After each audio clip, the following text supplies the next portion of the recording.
Hello and welcome back students to AIB Education and Study with Anas sir. Today I will be starting class 12th business study chapter number 5 organizing. So last class तक हमने अपनी interesting revision की series में chapter number 4 तक यानी planning तक हमने cover कर लिया था और चैप्टर नंबर 4 में हमने प्लानिंग का प्रोसेस, प्लानिंग के टाइप्स, प्लानिंग के फीचर्स, इंपॉर्टेंस, लिमिटेशन सभी चीजों को हमने साथ मिलकर याद किया था।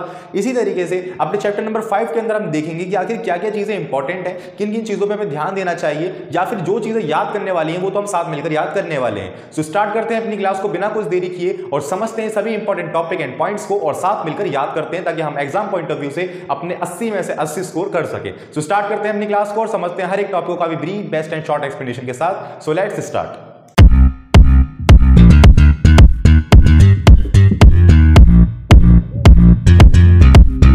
स्टूडेंट्स शुरू करते हैं अपनी क्लास को और समझते हैं हर एक टॉपिक को एक ब्रीफ एक्सप्लेनेशन के साथ। तो देखिए हमारे चैप्टर का नाम है ऑर्गेनाइजिंग। तो अब तक आप ऑर्गेनाइजिंग के बारे में जानते तो पता तो लग ही गया होगा। ओवरऑल हमारा कोर्स पूरा खत्म हो चुका है, हम रिवीजन कर रहे हैं। तो ऑर्गेनाइजिंग का मतलब हम ये जान गए कि भाई जो अब तक हमने बिजनेस स्टडी के अंदर पढ़ा यानी अब तक हमने प्लानिंग तक पढ़ लिया। ये समझिए आप, हमने प्लानिंग तक जितनी भी चीजें करी, जितनी भी चीजें हमने थिंकिंग करी, जो भी काम हमने सोचा कि उस काम को करने के लिए आखिर हमें किस रिसोर्सेज की जरूरत है, कितने हमें प्रोडक्ट्स की जरूरत है, कितने लोगों की जरूरत है, क्या क्या स्ट्रक्चर होना चाहिए, क्या फीचर्स होने चाहिए, सभी चीजें हमने जब डिसाइड करी काम करने से पहले। तो अब वो काम करने से पहले जितनी भी थिंकिंग हमने डिसाइड करी है अब समय आ चुका है उसको इंप्लीमेंट में लाना। तभी तो हमारा काम शुरू होगा, तभी तो हम गोल अचीव करेंगे। तो इसका मतलब यही होता है कि ऑर्गेनाइजिंग का मतलब सीधा सा ये है कि जो आपने काम डिसाइड किया है, जो थिंकिंग आपने सोची है, अब उसको कार्य में लाया जाए, वही ऑर्गेनाइजिंग कहलाता है। That's it. तो काफी सिंपल लैंग्वेज है। अब हम बात कर लेते हैं इसकी डेफिनेशन के ऊपर कि डेफिनेशन क्या कह रही है हमसे। देखिए it refer to the process that implementing of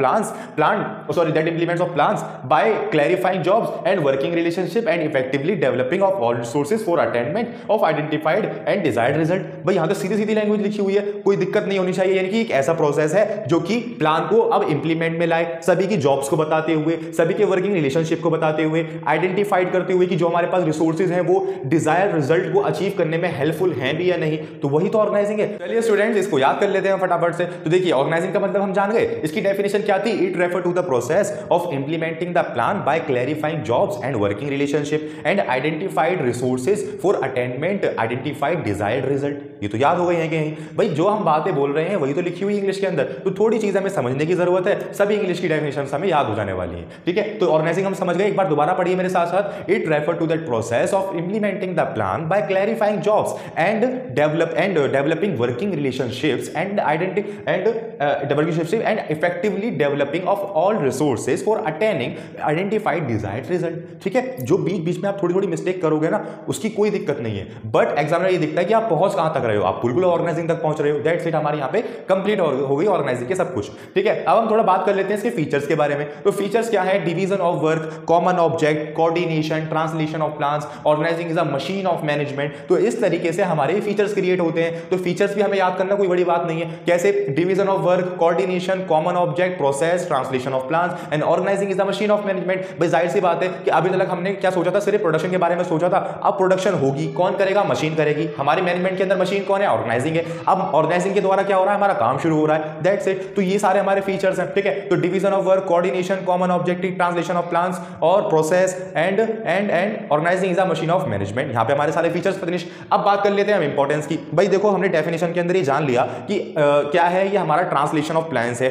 bye clarifying jobs and implementing by clarifying jobs and develop working relationship. यानी कि ये पहले क्या करता है? सभी कामों को करने की मतलब एक तरह से काम चालू करने की अनुमति देता है। किसके द्वारा? जो हम काम कर रहे हैं वो कितने लोग करेंगे, उनके बीच में रिलेशनशिप कैसा रहेगा, रिपोर्ट रिलेशनशिप कैसा रहेगा, हमारी रिसोर्सेज वो कैसी रहेंगी, यही सब कुछ टॉपिक्स को मिलाकर हम इंपॉर्टेंस बना देते हैं और इंपॉर्टेंस यहाँ क्रिएट हो भी रही है। भाई यहाँ पे इंपॉर्टेंस क्रिएट हो रही है। Benefit of specialization. ऑर्गेनाइजिंग ऐसी मशीन है जो कि अपने स्पेसिफिक प्रोडक्ट को ही प्रोड्यूस करेगी। जैसे मान लो एक मशीन आप बना रहे हो, वो हर एक टाइप के प्रोडक्ट को प्रोड्यूस नहीं कर सकती ना। तो इसी तरीके से ऑर्गेनाइजिंग जो है वो स्पेशलाइजेशन कर देता है चीजों का कि आप वाला ग्रुप यानी ग्रुप ए ये काम करेगा, ग्रुप बी ये काम करेगा, ग्रुप सी या कोई अनदर काम करेगा। इस तरीके से बेनिफिट टू स्पेशलाइजेशन यानी डिपार्टमेंटलाइजेशन हमारा यहां से हो जाता है। और जब डिपार्टमेंटलाइजेशन हो जाता है तो अल्टीमेटली हमारे काम करने की बेसिकली इफेक्टिव एफिशिएंसी बढ़ जाती है, काम इफेक्टिवली होता है। तो ये सब चीजें हमारी इंपॉर्टेंट बन जाती हैं कि benefit of specialization and clarity of working relationship. हमें क्लैरिटी मिल जाती है, भाई हम जो काम कर रहे हैं उसकी रिपोर्ट कौन लेगा,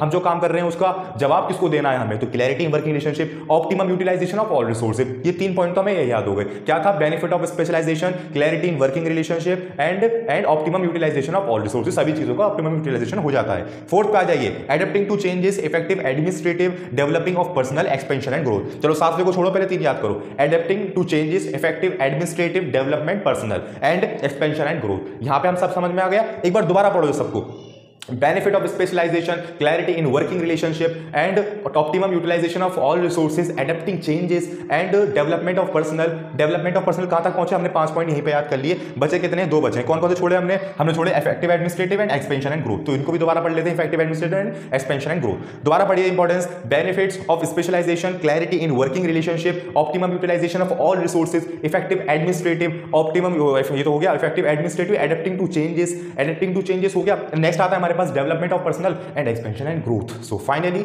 हमें इंपॉर्टेंस याद हो गई, हमें फीचर्स याद हो गए, हमें डेफिनेशंस याद हो गई। तो इस तरीके से हमें सभी चीजें याद करते हुए चलनी है, क्योंकि जो चैप्टर आप खोल रहे हो उसको पढ़ रहे हो तो वो उसको इतना पढ़ो कि बेसिकली उसमें कुछ भी क्वेश्चन पूछ लिया जाए वो अटेम्प्ट कर सको। तो इस तरीके से हमें ऐसे स्टडी करनी है कि इन केस आगे फ्यूचर में 1 दिन बाद 2 दिन बाद आपसे चैप्टर के बारे में पूछ ले तो आप डेफिनेशन के साथ उसके फीचर ही बता पाओ, उसकी इंपॉर्टेंस ही बता पाओ, सभी चीजों को आप क्लियर कर पाओ। तो एक बार आप मेरे साथ दोबारा पढ़िए इसको पूरे को। बट इससे पहले बता देता हूं मैं आपको कि ऑर्गेनाइजिंग के बारे में अगर आपको कुछ और यूनिक बात लिखनी है तो आप लिख सकते हो कि organizing as the same importance for management as the bone of structure of human body.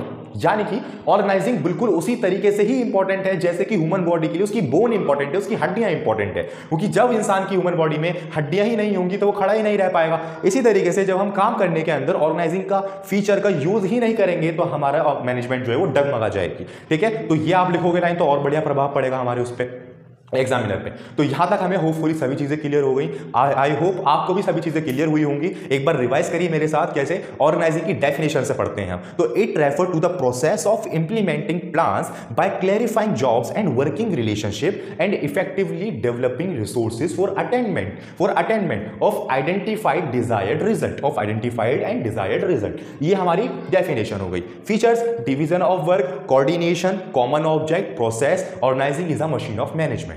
Importance क्या है, benefit of specialization, clarity in working relationship, optimum utilization of all resources, adapting to changes, effective administrative and effective development of personal and expansion and growth. That's it. कोई पूछ ले कि organising की क्यों important है, भाई organizing is the same important for management as a body structure of bones of human body. यानी कि ह्यूमन बॉडी का जो बॉडी स्ट्रक्चर है बोन से द्वारा, वही जितना इंपॉर्टेंट ह्यूमन बॉडी के लिए उतना इंपॉर्टेंट ही मैनेजमेंट के लिए ऑर्गेनाइजिंग है। ठीक है, तो इस तरीके से होपफुली आपको सभी चीजें समझ में आ गई होंगी। अब हम बढ़ते हैं चैप्टर में आगे की तरफ। बेसिकली मेरा मोटिव यही रहता है स्टूडेंट्स की जो चीजें मैं आपको पढ़ा रहा हूं वो साथ साथ याद भी करवा दूं, क्योंकि बिजनेस स्टडी एक ऐसा सब्जेक्ट है जिसके अंदर लिखावट के ही नंबर होते हैं और आप लिख कब पाओगे जब आपको चीजें लिखना आती होंगी। एक बार आपने पूरी बुक पढ़ ली, आप ही जानते हो भाई ऑर्गेनाइजिंग क्या होता है, प्लानिंग क्या होता है, बट आप उसको लिख ही नहीं पाओ। आपसे बोल दिया जाए एक केस स्टडी के अंदर कि आप इसके अंदर केस पहचानो और इसके 3 फीचर लिख के दिखाओ, तो कैसे लिखोगे। फॉर एग्जाम्पल मैं सपोज करता हूं आपने पहचान भी लिया, आपने पहचान लिया प्लानिंग का है वो केस, मगर आप उसकी फीचर ही नहीं जानते तो आप किस तरीके से लिख पाओगे उसको। आपने मन से बनाओगे, अपने मन से बनाओगे, उसमें राइटिंग, उसमें लैंग्वेज, उसमें मिस्टेक आएगी तो उसमें इतने हम स्कोर नहीं कर पाते नंबर। तो हमें चीजों को याद करते हुए चलना है। सो होपफुली आप मेरे साथ साथ याद भी कर रहे होंगे। तो आप बढ़ते हैं हम चैप्टर के आगे की तरफ और पक्का करते हुए चलते हैं हमने हर एक कॉन्सेप्ट को, हर एक टॉपिक को। तो आइए स्टूडेंट्स, अब हम बात कर लेते हैं एक नए टॉपिक की ऑर्गेनाइजिंग के अंदर, जिसका नाम है कॉन्सेप्ट ऑफ ऑर्गेनाइजिंग। तो जनरली अगर आप देखो तो ऑर्गेनाइजिंग के बारे में अभी तक हमने डेफिनेशन समझी, इसके फीचर और इंपॉर्टेंस समझी।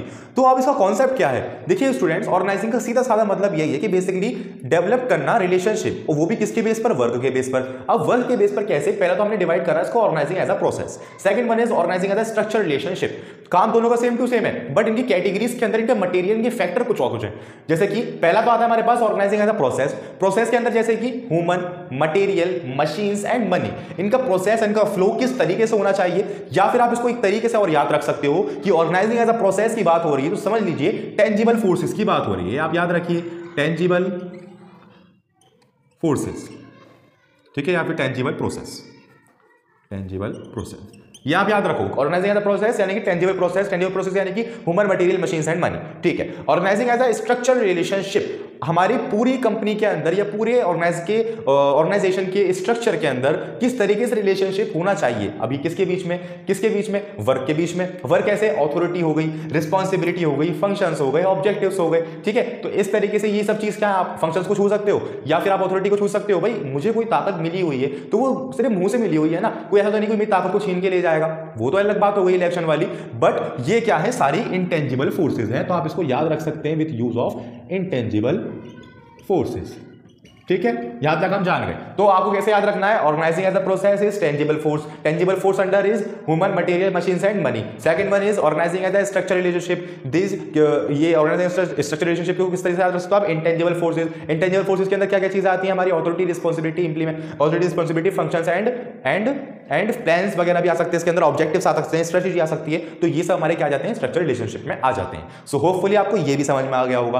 अब देखिए स्टूडेंट्स, मैं चाहता तो मैं इनकी भी डेफिनेशन याद करवा सकता था, बट मैं क्यों नहीं करवा रहा, मैं इसलिए नहीं करवा रहा क्योंकि कुछ चीजें ऐसी होती हैं कि सभी चीजों को रटा नहीं जाता। क्योंकि रटने का मतलब क्या है, बेसिकली आप 3-4 लाइनें रटोगे, 4-10 जो भी है, आप उसको रटने के बाद जाओगे एग्जाम के अंदर भूल गए तो फिर क्या कर लोगे, ठीक है। तो हमें कॉन्सेप्ट को समझना जरूरी है। जो चीजें मैं साथ मिलकर आपको याद करवा रहा हूं वो याद करना बहुत जरूरी है, ठीक है। ये मत समझिए कि वो रटने के बाद बेसिकली वो भी तो भूल सकते हैं, नहीं। पहले हम उसकी डेफिनेशन याद कर रहे हैं, डेफिनेशन याद करने के बाद उसके फीचर्स, उसके इंपॉर्टेंस याद कर रहे हैं। ये ऐसी चीजें हैं जो कि हमें पता होना काफी ज्यादा जरूरी है, तभी हम एक लॉन्ग क्वेश्चन को खुद से बना सकते हैं। जब तक आपको 3-4 लाइनें पता नहीं होंगी या फिर आपको कॉन्सेप्ट ही नहीं पता होगा तो आप कैसे बना लोगे कोई क्वेश्चन, ठीक है। तो इस तरीके से जो चीजें मैं याद करवा रहा हूं उसको जरूर याद कीजिए, जिस चीज का मैं कॉन्सेप्ट समझा रहा हूं उसको अपनी लैंग्वेज के अंदर लिखना जरूर कोशिश कीजिए, और लिखकर मुझे चेक भी करवा सकते हो आप इजीली, इंस्टाग्राम अकाउंट पे भेज सकते हो, अदरवाइज कमेंट सेक्शन के अंदर ही पूछ सकते हैं। तो बढ़ते हैं नेक्स्ट टॉपिक की तरफ, जिसका नाम है ऑर्गेनाइजिंग का प्रोसेस। अभी तक हमने समझा कि जितनी भी चीजें हमने जानी सभी के अपने अपने कुछ ना कुछ प्रोसेस जरूर है। प्लानिंग का भी प्रोसेस हम पढ़कर आए हैं और भी कई सब चीजों का प्रोसेस हम पढ़कर आए हैं, तो हम बात कर लेंगे अब ऑर्गेनाइजिंग के प्रोसेस की। तो यदि आपने इसके इंपॉर्टेंस पढ़ी है, यानी benefit of specialization, clarity in working relationship या फिर optimum utilization of all resources, तो इसी से आप इसके बेसिकली प्रोसेस बना सकते हैं। कैसे, पहला आता है हमारे पास identification and division of work. जाहिर सी बात है कि पहले हम ऑर्गेनाइजिंग के अंदर क्या करेंगे, भाई पहले आइडेंटिफाइड करेंगे कि काम क्या है, आइडेंटिफाइड करने के बाद उसको डिवाइड कर देंगे, पहला प्रोसेस खत्म।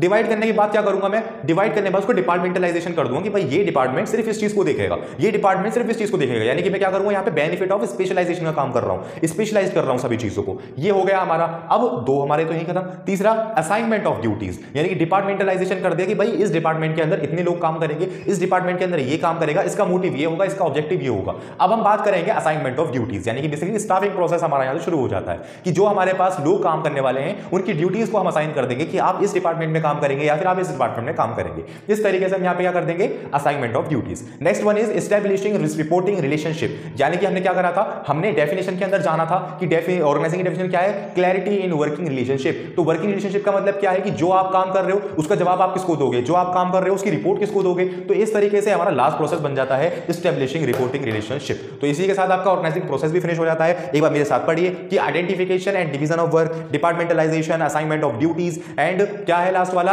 Establishing reporting relationship. तो इस तरीके से हमारा 3, 4, 5 जो भी हमने टॉपिक्स कवर किए उसके अंदर हमने महारत हासिल कर ली। उसके अंदर से कुछ भी क्वेश्चन आ जाए, चाहे केस स्टडी क्यों ना आ जाए, वो हम जरूर सॉल्व कर सकते हैं। तो इसी के साथ आज की क्लास के अंदर इतना ही समझते हैं। नेक्स्ट क्लास के अंदर कवर करेंगे बेसिकली इस चैप्टर का सबसे इंपॉर्टेंट टॉपिक, जिसका नाम है फॉर्मल एंड इनफॉर्मल ऑर्गेनाइजेशन। तो इसके बारे में हम समझेंगे, इसके पॉइंट्स को याद करेंगे, जो भी चीजें याद करने वाली होंगी साथ साथ मिलकर याद करते रहेंगे। सो होपफुली इस वीडियो ने काफी हेल्प करी होगी आपकी। अगर आपकी समझ में आई हो सभी चीजें, आपको इंपॉर्टेंट लगी हो सभी चीजें, चैनल को सब्सक्राइब जरूर कीजिएगा एंड वीडियो को लाइक जरूर कीजिएगा। तो मिलते हैं नेक्स्ट क्लास के अंदर और कवर करेंगे अपने नेक्स्ट टॉपिक को काफी brief, best and short explanation, जिस तरीके से हम और चैप्टर्स के सभी टॉपिक्स को कवर करते हुए आए हैं। So thank you.